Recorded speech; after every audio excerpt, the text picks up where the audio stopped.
Brothers and sisters, today I'd like to speak about a saint that I've been wanting to speak about for a little while, but different things were coming up that I wanted to share in the meantime.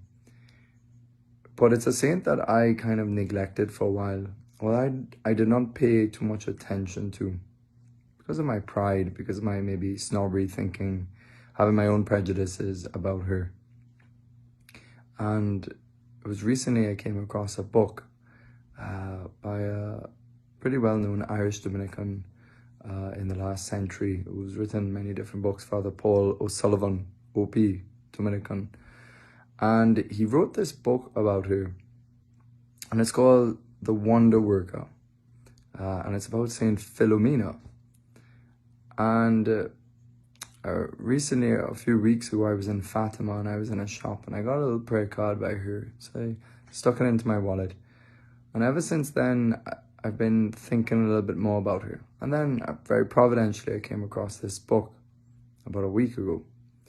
And I was struck in the past that St. John Vianney attributed a lot of the intercession, a lot of the miracles that happened through his ministry to this saint. I'd heard about it before, but I never paid too much attention to it. But recently in this book, there's a section on St. John Vianney. I might make another video about that another day. But today, just to speak a little bit about the saint. But she was largely forgotten for 1700 years, or she wasn't known at all in terms of public veneration. What happened is we need to go back to the early church, to the reality of the early Christians. For the first few hundred years, they were being persecuted and martyred for the faith by the Roman Empire, different Roman emperors, Nero, Domitian.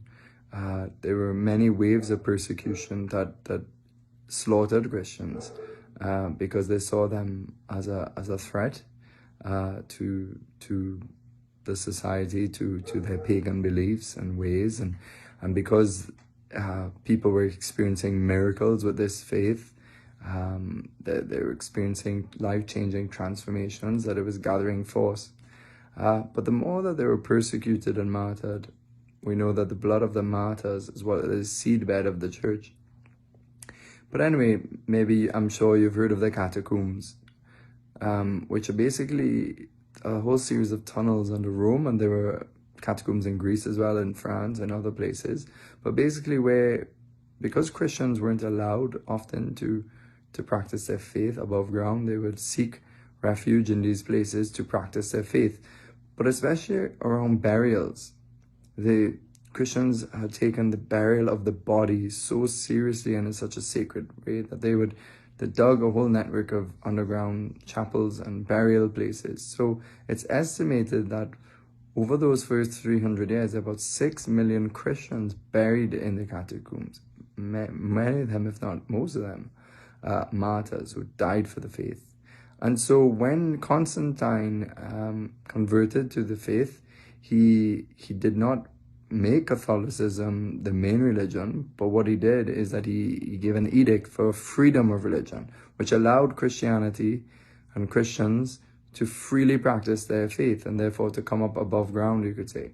And so after these catacombs, there were such precious places of early Christian liturgy and life where, the sacredness of these martyrs whose bodies were, who gave their life for Christ and for the church, and they were buried there. So many of the popes then, when Christianity became an accepted religion, faith, many of their bodies and stuff were transferred to crypts and churches above ground to venerate them, to remember their witness.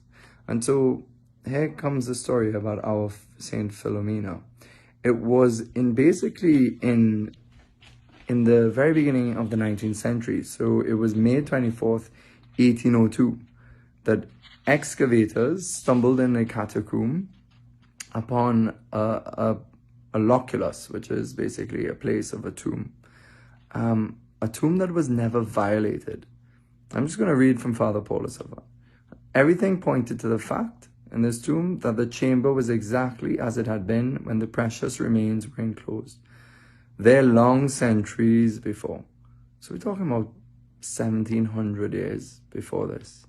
And on it, you see, on the vault, they saw these words, Lumina, Pax Cum Fi. And it was some of the words, it was because of a slab kind of was moved. And they realized that it had slightly been rearranged. And they basically, when the excavators found the true name, it said, Pax Cum Fi Lumina. Peace be with you, Philomena. And in it, they realized that there was bones of a young girl. There were vials of blood, which was the sign that she was a martyr. The early Christians buried her with that. And there were different symbols that she was buried with. And this began the great discovery of this amazing saint. And I will be sharing a little bit about her in the next few little videos. So stay tuned. Philomena, pray for us.